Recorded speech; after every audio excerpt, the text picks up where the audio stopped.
Lawyers of Reddit, what is the dumbest thing your client has ever done? Attorney 7 Tough Precis. This is Jen from Judge Grumpyface's office. Your client, who I see is charged with harassing phone calls, left us 87 messages over the weekend. The judge would like a word with you. She has a restraining order on you. You absolutely cannot contact her anymore. They moved in together. Would it affect the validity of a restraining order when the person who took out the restraining order does something that runs directly counter to the idea that they took out said restraining order? Depends. If it's an order the girlfriend asked for, that's a possibility. But if it's a no contact order entered by the judge as part of a domestic assault case, then absolutely not. Both of them could get in trouble. Judge was determining if a defendant qualified for a public defender. Judge: sir, do you have any income? Defendant: yes, Your Honor. Judge: from what source do you have income? Defendant: selling marijuana, Your Honor. Edit: this happened in Illinois, and the defendant was not under oath. My dad was a lawyer in the Navy. One of his first big cases was defending a guy accused of falling asleep at his post during Vietnam. My dad was all psyched, delivering what he thought was well-prepared defense to the judge. The judge interrupted him, telling him to turn around and wake up his client.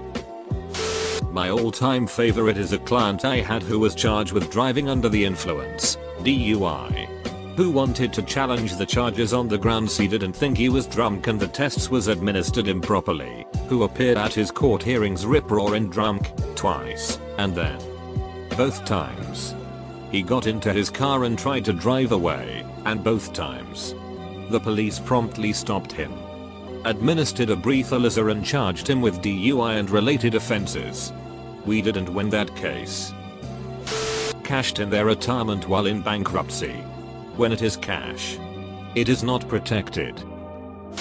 Told a client don't say anything to the police. Wait until I get there. Confesses to a crime he wasn't being investigated for. Had a client show up to a child custody hearing high on methamphetamine. When she arrived, she began screaming at the judge and demanding that her no-good meth head baby daddy be drug tested. I took her in the hallway and told her that if the judge ordered a drug test for the dad, he would have to order one for her. End of argument. Not a lawyer here, still in law school, but assisting lawyers with cases. One day, we got involved in a caretaking debate for an old woman. Her daughter and an attorney were declared legal guardians for her, due to dementia and her high age. Her niece got us involved questioning the motives of the daughter as an assigned legal guardian.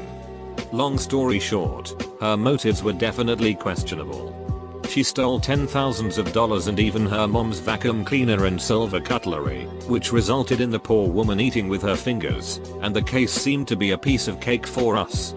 Then the niece, our client, took the old lady away to a senior citizen home to guarantee she was taken care well of. Her intentions were gold, unfortunately. Daughter and attorney were still legal guardians and had the right to determine the place of residence. In the end, our client was charged with kidnapping and we lost the case. Moral of the story: don't ever do anything case related before talking to your lawyer. Seriously. Don't. Edit, for clarification. Not my client. But I was on the prosecutor's side when a defendant failed to appear for court. His attorney can't reach him. Nobody know where he is. So we all sit there for about half an hour, until the judge gets sick of it and moves on with the docket. We found out later that day that the defendant decided to rob a 7/11 the night before and was sitting in jail 2 counts over when he should have been in court.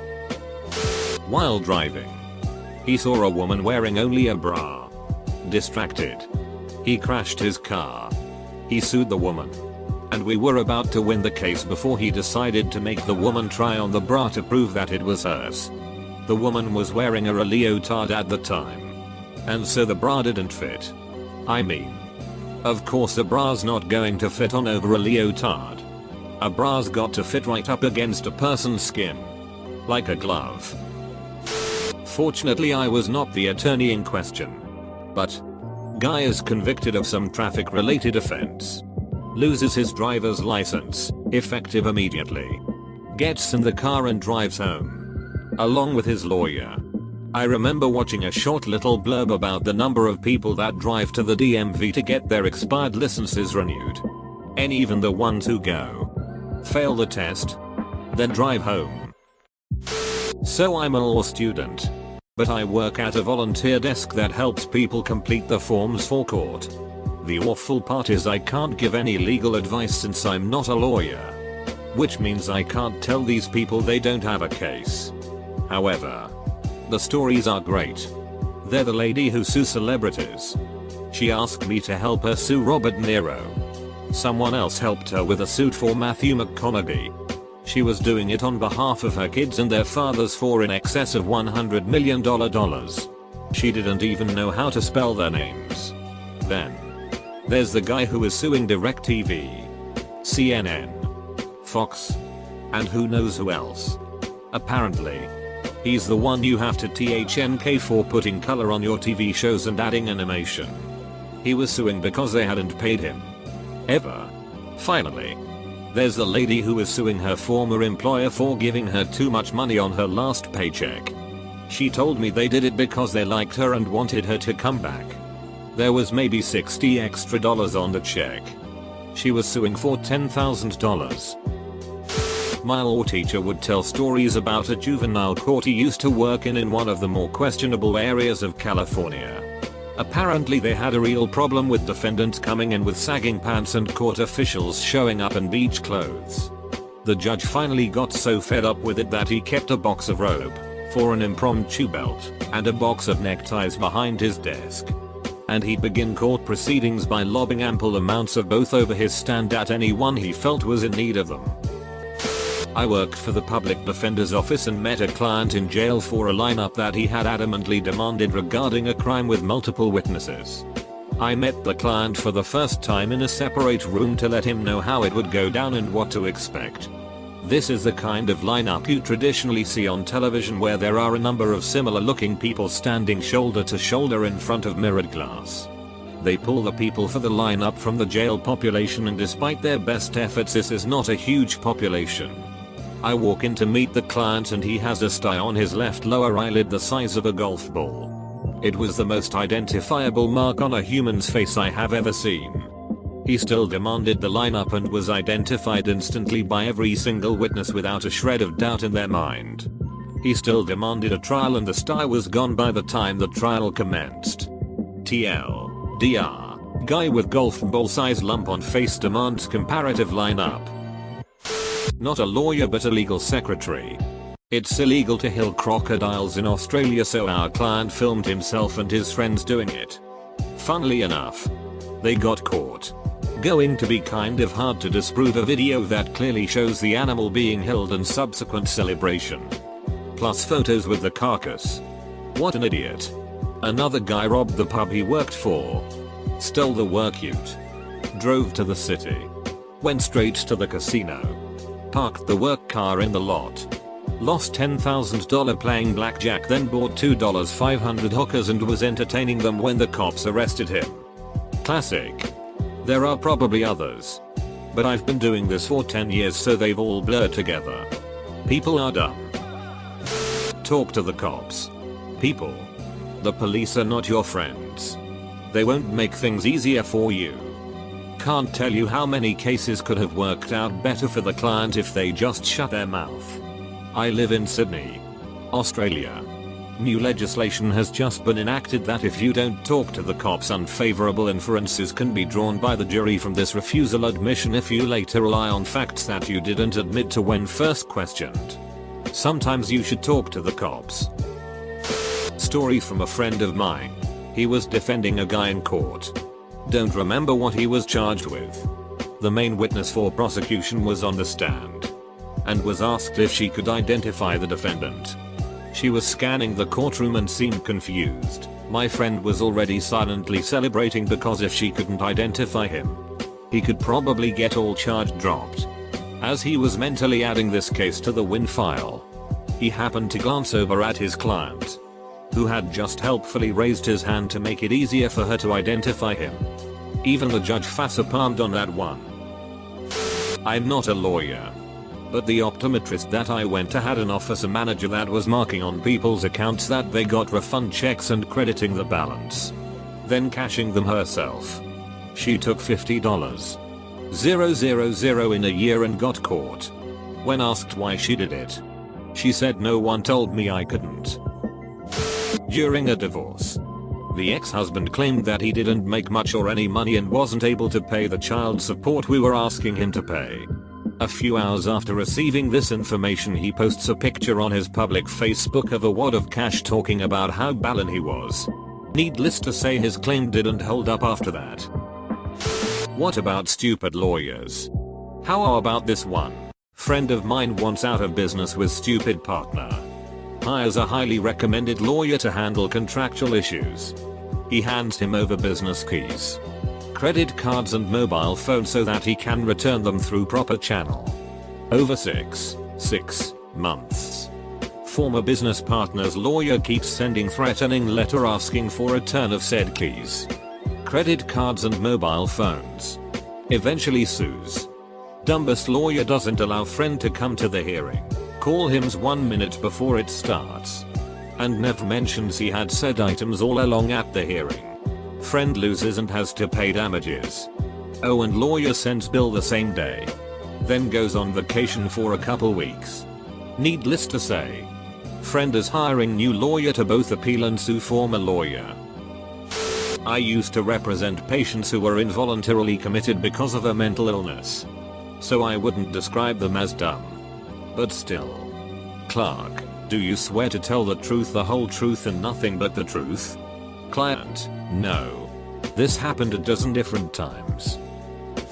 Not my client and not my case, but a colleague was defending a driver in a wrongful death case. The first question at his deposition was, "Please state your name for the record." The driver stood up and started screaming at the plaintiff's attorney and threatened to kill him. That went well. Didn't happen to me, but happened to an attorney I know. Client shows up for prelim hearing on domestic violence petition. Is wearing ratty shirt but his attorney doesn't pay attention to it. Attorney starts arguing and sees the judge turning bright red, fuming with anger. Judge asks the attorney if he spoke with his client about courtroom attire. Attorney looks down. Client is wearing a shirt that says "I have the big dig so I make the rules." Since we're telling dumbest criminal stories, a girlfriend of mine was married to this piece of sleaze who had a dumb piece of sleaze friend. Dumb friend gets himself jailed because he robbed his own local bank branch where he did his banking. Despite wearing a cunning disguise, a ski mask, a teller recognized him from his frequent visits to the bank and told the cops. So he's righteously locked up. My girlfriend gets raided by the cops at 6 AM looking for the moderate crop of plants they've got planted in the backyard. She asks how the cops detected it and they told her. Apparently dumb friend had written them a letter from jail. Dear piece of sleaze and fireballs, dumb girlfriend. How are you? I am fine. How is your crop doing? I can't wait to get out so we can smoke some itching weed up. The drug supply in here is very unreliable, so I hope you are looking after that crop real well. Haha. Say hi to everyone for me. Love. Your friend. One of the dumbest criminals ever. All mail was read by the prison censors, so they informed the cops and my friend and her piece of sleaze husband got busted. My dad is an attorney, and these stories are somewhat relevant. Backstory. Father's office is robbed and the guy took a bunch of our IDs. Passports. Social security cards. That we kept at my dad's office. A few months later, not sure of the timeline, my dad is in court for another case meeting. Guy enters the courthouse, going through security for a hearing for some unrelated charges. My dad gets called from his meeting and the security guys were laughing. Hey, get a load of this, mister. Spretty 21's dad. This guy says he's you. I believe he was then charged with robbing my dad's office. Another story. My dad is in a meeting with some guys who were unaware that my dad fluently speaks their native language.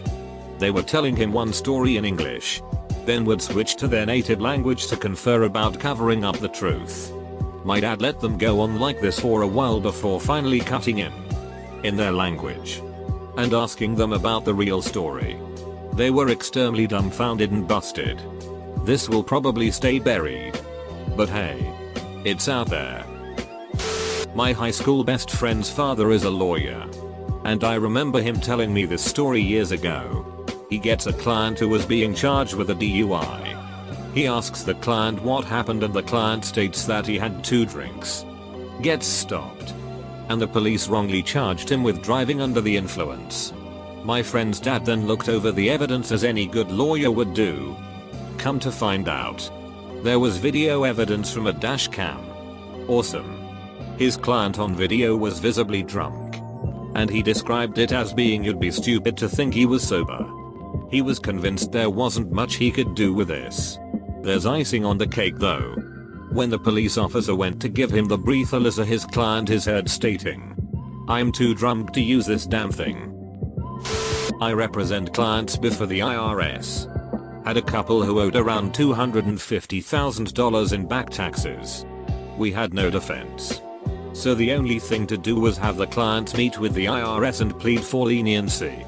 Well, the wife got arrogant with the IRS agent. And at one point stood up and screamed at the IRS agent, who was a pretty decent person, making a very middle class wage, "You'll take away my Mercedes over my dead body." Then she stormed out of the conference room. Needless to say, she lost the Mercedes. The case had gone on for years. Client was badly injured in a car accident and was about to win millions. Then she posted a Facebook status about her doing something very active and thus negating the entire case. Had to settle for $100,000. Years of work down the drain in one Facebook status. Capital A. B and C are drinking and playing cards. A shoots B with a crossbow just happened to have one. B staggers out into the street where, naturally, he attracts some attention. A flees. Police follow blood trail back to the scene to find C, my eventual client, mopping up the blood, placing the crossbow bolt in a garbage bag, and generally tidying up. Charged with tampering with evidence. I never understood why his internal housewife took over and kept him from calling 911.